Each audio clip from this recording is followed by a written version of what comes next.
एक बूढ़ा भिखारी। हर दिन एक भिखारी दरवाजे के पास आकर भीख मांगता था और घर का मालिक हमेशा घर के बाहर आते ही उसे देखकर फिर जाया करता। कई बार उसके लिए गालियां भी बकता। वो कहता, तू जिंदा ही क्यों है? पूरी जिंदगी ऐसे ही भीख मांगेगा क्या? धरती का बोझ क्यों बना बैठा है? और कभी कभी उस भिखारी को गुस्से में वह धक्का भी मार दिया करता। इतना कुछ हो जाने के बावजूद भिखारी के मुंह से सिर्फ यही निकलता, भगवान तुम्हारे पापों को माफ करे। एक बार सेठ को धंधे में बड़ा नुकसान होने की खबर मिली। सेठ बहुत परेशान था कि तभी उसके दरवाजे पर वह भिखारी आया। गुस्से में अपना आपा खोते हुए सेठ ने उस भिखारी को पत्थर दे मारा। पत्थर लगने के कारण भिखारी का सर फूट गया और उसके सर से खून बहने लगा। फिर भी दर्द से कहराते हुए भिखारी ने इतना ही कहा, भगवान तुम्हारे पाप को माफ करे। भिखारी वहां से चला गया। सेठ सोच में पड़ गए। भिखारी को पत्थर मारा, फिर भी उसने सिर्फ प्रार्थना की। सेठ का गुस्सा शांत हुआ। मन शांत होने पर भिखारी का रहस्य जानने के लिए सेठ ने भिखारी का पीछा करना शुरू कर दिया। भिखारी जहाँ जहाँ जाता सेठ उसके पीछे पीछे जाता। सेठ ने देखा, कोई उसको खाना देता, कोई उसको मारता, कोई अपमानित करता तो कोई गाली देता। लोग भिखारी के साथ चाहे जैसा व्यवहार करते, लेकिन भिखारी सबके लिए एक ही प्रार्थना करता, भगवान तुम्हारे पाप माफ करें। अब रात होने को आई थी। भिखारी अपने घर जाने के लिए लौटा। वो अपने घर पहुंचा, लेकिन सेठ अब भी उसका पीछा कर ही रहा था। एक पुरानी टूटी हुई खटिया पर एक बूढ़ी औरत लेटी हुई थी।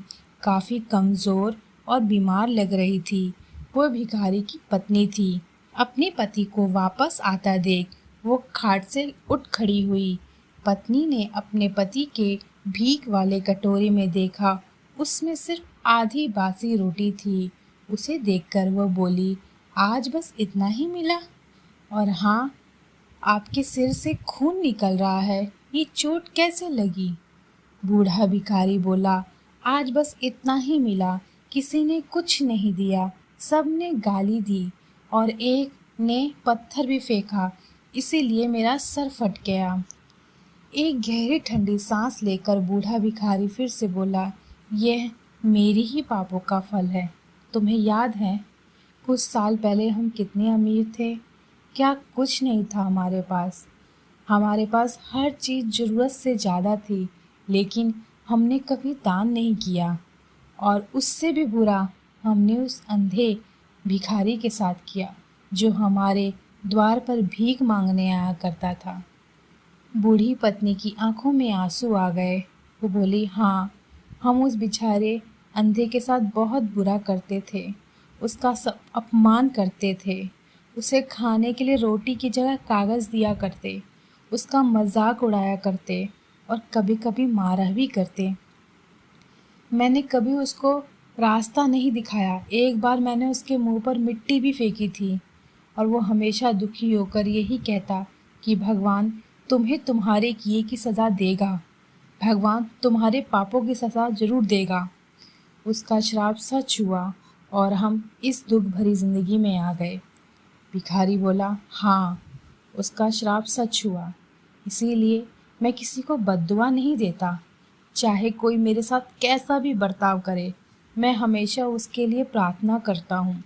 मैं नहीं चाहता कि कोई भी हमारी जैसे ज़िंदगी का अनुभव करे, किसी को भी हमारे जैसे दुखों का सामना करना पड़े। वो नहीं जानते कि वो कितना बड़ा पाप कर रहे हैं, इसलिए अनजाने में हुए पाप की ऐसी सज़ा किसी को भी मिले मैं नहीं चाहता। सेठ वहीं पर छुप कर ये सारी बातें सुन रहा था। अब उसे सब कुछ समझ में आ गया था।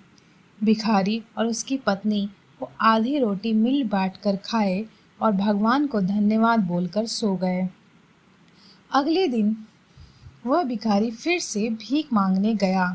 सेठ के घर के पास जाते सेठ ने पहले से गरम रोटी और उसके लिए निकाल रखी थी। उसे देते हुए सेठ विनम्रता से बोला, माफ़ कर दीजिए बाबा, उससे बहुत बड़ी गलती हो गई। बूढ़ा भिखारी बोला, भगवान तेरा भला करे। इतना कहकर वो आगे निकल गया। इस कहानी से जो सीख लेने लायक है वो बड़ी ही सिंपल है कि आदमी चाहे किसी के बारे में बुरा कहे या भला करे, लेकिन भगवान सिर्फ कर्म के हिसाब से उसको फल देता है। क्या हुआ अगर भगवान नहीं दिखता, लेकिन ये बात बिल्कुल सच है कि उनके खाते में सबका हिसाब बहुत पक्का होता है। इसलिए किसी के लिए कुछ भी करो तो अच्छा ही करो। Thank you.